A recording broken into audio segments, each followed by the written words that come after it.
Pembelajaran bahasa Arab tema profesi atau al-mihnah. Langsung saja kita mulai. Di sini ada submenu, ada 4 submenu yaitu tujuan pembelajaran, materi, evaluasi, dan developer. Kita masuk pada submenu yang pertama, tujuan pembelajaran. Nah, di sini dapat dilihat bahwa tujuan pembelajaran dalam aplikasi SAC ini, siswa dapat memahami fungsi sosial, struktur teks, dan unsur kebahasaan yang meliputi bunyi, kata, dan makna dari teks yang berkaitan dengan tema al-mihnah atau pekerjaan atau profesi dalam bahasa Arab. Kemudian, tujuan pembelajaran kedua, siswa dapat menyuguhkan analisis fungsi sosial, struktur teks, dan unsur kebahasaan meliputi bunyi, kata, dan makna dari teks yang berkaitan dengan tema al-mihnah atau pekerjaan atau profesi dalam bahasa Arab. Kemudian kita masuk pada submenu materi. Nah, di sini bisa Bapak Ibu guru hebat Senusantara lihat. Ada 10 profesi yang saya tampilkan di sini. Semuanya adalah yang dekat dengan keseharian kita. Kita mulai dari mihnah atau ibu. Nah, di sini bisa dilihat ada kolom atau tabel yang berisi kata yang dikategorikan berdasarkan jenis kelamin, yaitu mudzakkar atau laki-laki dan muannas perempuan. Baik, perlu diketahui bahwa dalam bahasa Arab, untuk penyebutan istilah, baik itu kata benda ataupun kata kerja, itu dikategorikan dalam 2 jenis, yaitu jenis mudzakkar atau laki-laki dan jenis muannas atau perempuan. Bisa dilihat kata yang pertama adalah pelajar. Nah, pelajar dalam bahasa Arab untuk pelajar laki-laki atau siswa disebut dengan at-thalibu. Ini merupakan kata dasar. Kemudian untuk menyebutkan pelajar perempuan ini adalah thalibatu, yang mana ditambahi tak marbutoh di belakang katanya. Kemudian di bawahnya kata pelajar itu semuanya adalah fi'il atau kata kerja yang menunjukkan aktivitas dari at-thalibu atau pelajar. Bisa dilihat untuk jenis mudzakkar atau laki-laki, kata kerja diawali dengan huruf ya, seperti yata'allamu, yadrusu, yadhabu, dan ya'malu. Kemudian untuk muannas diawali dengan huruf ta di depannya. Tata'allamu, yadrusu, tadhabu, dan ta'malu. Kemudian untuk kosakatanya, ad-darsah, al-madrasah, birukubi darajah, dan lainnya. Nah, di sini kami menyediakan contoh dalam kalimat yang mana sengaja kami tidak beri terjemah ini sebagai bahan belajar para siswa-siswi nanti. Hanya saja kita memberikan warna merah sebagai tanda untuk membedakan antara jenis mudzakkar dan muannas. Kemudian masuk pada materi asyurti, sama halnya dengan yang tadi, untuk mudzakkar itu merupakan kata dasar. Untuk polisi laki-laki tidak ada imbuhan tak marbutoh. Kemudian polisi wanita disebut asyurtiyah atau asyurtiyatu, ada tak marbutoh di belakangnya. Kemudian untuk menunjukkan aktivitas, laki-laki diawali dengan huruf ya dan perempuan diawali dengan huruf ya. Kemudian di sampingnya untuk penjelasannya bisa Bapak Ibu perhatikan, ya. Kemudian langsung pada materi yang ketiga, al-falah. Ini juga sama seperti yang tadi. Untuk menunjukkan kata benda laki-laki, itu kata asli tanpa imbuhan, yaitu petani laki-laki al-falahu, petani perempuan al-falahah, atau tulisannya adalah al-falahatu. Kemudian itu yazra'u, yabi'u untuk laki-laki, yazra'u, tabi'u untuk perempuan.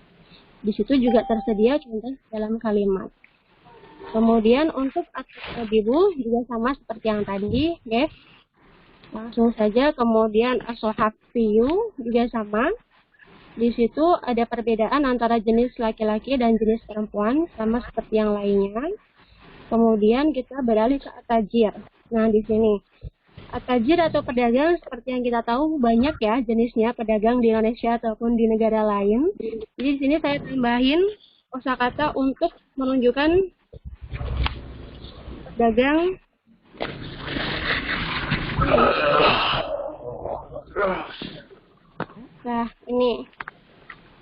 Al-Jazaru, pedagang daging laki-laki. Al-Jazaratu, pedagang daging perempuan. Al-Fakihiyu, pedagang buah laki-laki. Al-Fakihiyatu atau Al-Fakihiyah, pedagang perempuan. Al-Khodariyu, pedagang sayur laki-laki. Dan Al-Khodariyah, pedagang sayur perempuan. Kemudian ada al-muhandis, ini juga sama, dikategorikan jenis mudzakkar dan muannasnya. Ini untuk kata benda kosakata yang berkaitan dengan muhandis atau insinyur. Kemudian al-mudhi', al-mudhi' itu adalah penyiar, baik penyiar televisi maupun penyiar radio, itu dalam bahasa Arab disebut dengan al-mudhi'. Untuk laki-laki al-mudhi', untuk perempuan al-mudhi'ah. Kemudian al-mudarris, ini mungkin Bapak Ibu guru hebat Nusantara, loh kok al-mudarris bukannya al-ustadz, al-ustadah gitu ya. Sama, jadi bahasa Arab itu kosakatanya kaya. Jadi satu kata dalam bahasa Indonesia itu bisa banyak istilah dalam bahasa Arab. Misalnya guru, guru dalam bahasa Indonesia kan satu ya, guru gitu. Kalau dalam bahasa Arab bisa ustadah, bisa mudarris atau mudarisah, ada lagi mu'alim atau mu'alimah. Nah, itu saking kayanya dan istimewanya bahasa Arab. Kemudian materi yang ketiga di sini saya ambil profesi al-kannas. Al-kannas ini adalah tukang sapu laki-laki, sedangkan tukang sapu perempuan adalah al-kannasah. Untuk materi yang lainnya bisa dilihat di sini. Nah, di sini saya menambahkan satu di pojok bawah sebelah kanan, itu az-ziyadah. Az-ziyadah itu berarti tambahan. Di sini saya mau menampilkan untuk struktur bahasanya. Jadi untuk membuat dialog berkaitan dengan tema al-mihnah atau profesi, bisa digunakan 4 kata tanya ini. Yang pertama adalah madza ya'mal. Ini untuk menanyakan profesi laki-laki. Depannya ya nggih, Bapak Ibu hebat nggih. Kemudian madza ta'mal berarti ini untuk menanyakan profesi pada perempuan. Apa yang dilakukan artinya. Kemudian yang kedua, kaifa ya'malu dan kaifa ta'malu. Kaifa ya'malu untuk laki-laki, kaifa ta'malu untuk perempuan. Ini berarti bagaimana pekerjaan. Kemudian yang kata tanya ketiga adalah hal, apakah.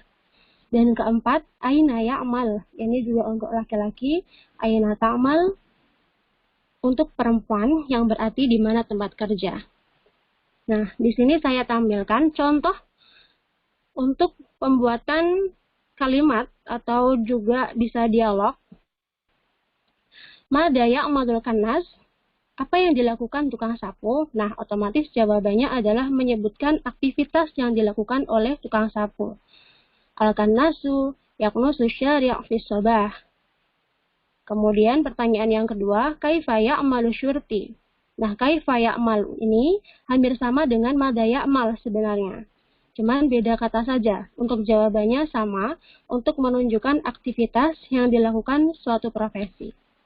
Kemudian, hal ya'malul fallah fil mazra'ah. Hal itu apakah? Apakah petani itu bekerja di sawah?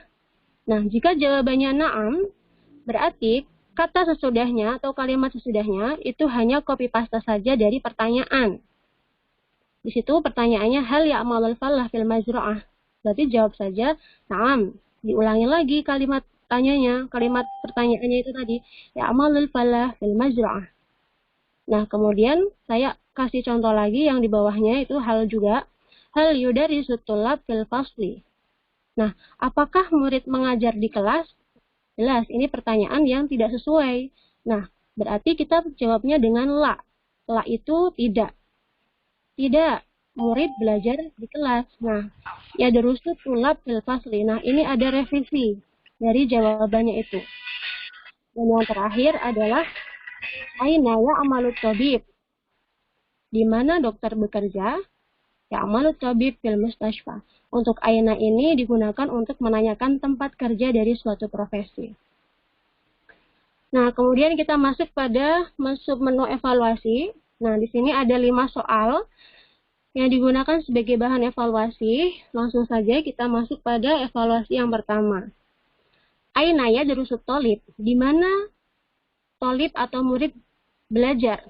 Nah, kemudian cara menjawabnya seperti ini. Yadrusu thalib V, di mana? Misalkan kita coba fill pathway. Kelas, betul, dapat skor 20. Kemudian, soal kedua, kaifa ya'malu tabib? Bagaimana dokter bekerja? At-tabibu, dokter. Nah, ini fi'il ya, aktivitasnya. Yu'aliju mengobati, yazra'u menanam, yudarisu mengajar, apa yabi'u menjual. Nah, ternyata misalkan jawabannya yu'aliju. Betul lagi. Kemudian soal ketiga. Hal yabi'u tajir fisuk. Apakah penjual atau pedagang itu berjualan di pasar?